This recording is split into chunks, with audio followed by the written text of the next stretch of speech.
Vamos a analizar lo que ocurrió durante 77 minutos en la escuela primaria Robb. Nos centraremos en la experiencia de quienes sobrevivieron y en los fallos de un sistema que tardó demasiado en actuar.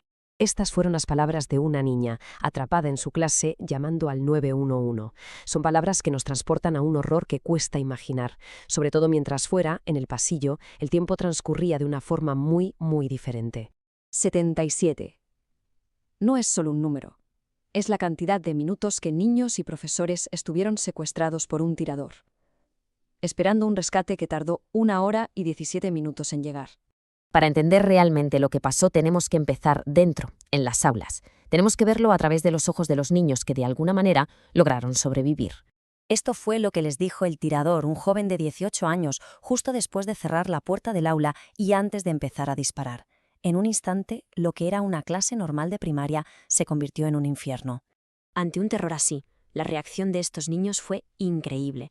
Mia Cerrillo, con solo 11 años, tuvo la terrible idea de cubrirse con la sangre de su amiga para hacérsela muerta. Samuel Salinas, de 10, hizo exactamente lo mismo. Se quedaron quietos, en silencio, escuchando los susurros de su profesora herida, viviendo un trauma que sin duda les marcará para siempre. Ahora vamos a ver la cronología, porque es aquí donde vemos el contraste brutal entre la desesperación que se vivía dentro de las aulas y la indecisión que reinaba en el pasillo. Durante más de 1 hora, con los agentes a solo unos metros, los propios niños eran su única línea de comunicación con el exterior.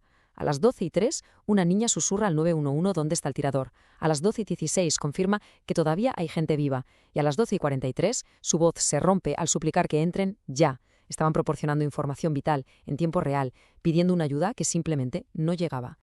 Y aquí está el núcleo del fallo catastrófico. Dentro es una masacre activa, algo que confirman los disparos de las 12:21 y las llamadas. Fuera, el comandante al mando, Peter Redondo, lo clasifica como un sujeto atrincherado, como si la amenaza estuviera contenida. Incluso llegó a decir, el tiempo está de nuestro lado. Para los niños de dentro, cada segundo era una eternidad y, potencialmente, una sentencia de muerte. En esta imagen se resume todo. 19 agentes en un pasillo. Sabían desde las 12:12 que una niña estaba llamando desde una clase llena de víctimas, y aún así la decisión fue esperar. Esperar más equipo, más personal, mientras al otro lado de esa puerta la vida de los niños pendía de un hilo. Tras la tragedia, como es lógico, llegó el momento de rendir cuentas, de analizar con lupa las decisiones que tomaron las fuerzas del orden en el lugar de los hechos. Así de tajante fue Stephen McGrath, el director del Departamento de Seguridad Pública de Texas, sin excusas, sin peros. Fue un reconocimiento directo y sin rodeos de que se había cometido un error de juicio fundamental. Y el error fue este, que es crucial. El protocolo para un tirador activo, una lección que se aprendió por las malas en Columbine hace más de 20 años, dice que hay que entrar y neutralizar la amenaza ya para salvar vidas. No se espera a los SWAT. Pero en Uvalde actuaron como si fuera un sujeto atrincherado, una situación contenida. Pero los disparos de las 12:21 demostraron que no estaba para nada contenida. El despido de Peter Redondo fue una de las primeras consecuencias directas, pero no fue algo inmediato. Llegó después de una presión enorme por parte de las familias y la comunidad, que se negaron a aceptar la inacción y los cambios constantes en la versión oficial. El impacto de la masacre lógicamente traspasó los muros de la escuela. Dejó una herida profundísima y duradera en toda la comunidad de Uvalde. El coste humano de esta tragedia es casi imposible de medir.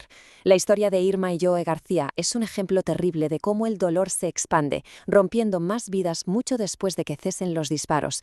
Dejaron 4 hijos huérfanos. Su corazón, literalmente, no pudo soportarlo. Por las calles de Uvalde, el arte se ha convertido en un lenguaje para el duelo colectivo. Murales como este en honor al pequeño Usía García han transformado la ciudad en un monumento a cielo abierto. Es una forma de procesar el trauma y de asegurarse de que esas sonrisas no se olviden nunca. Para las familias, al duelo se le añadió una lucha agónica por la verdad. Necesitaban saber si sus hijos sufrieron, si se les podría haber salvado.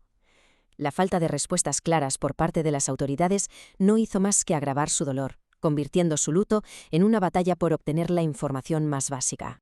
Pero de todo ese dolor, de esa frustración, también nació un poderoso llamamiento a la acción por parte de los supervivientes y sus familias. Y es que aquí vemos la facilidad con la que se armó el tirador. Al cumplir los 18, la ley de Texas le permitió comprar legalmente un arsenal. En solo una semana tenía en su poder 2 rifles de asalto y cientos de balas, sin ningún impedimento. Y este hecho, claro, se convirtió en el centro de todo el debate posterior. El dolor de las familias se transformó en un objetivo claro: elevar la edad legal para comprar este tipo de armas. Pero se encontraron de frente con un muro. A los pocos días de la masacre, la Asociación Nacional del Rifle celebró su convención anual en Houston, a pocas horas de Uvalde. Esto representa el choque directo entre el testimonio de las víctimas y el poder inmenso del lobby de la industria armamentista.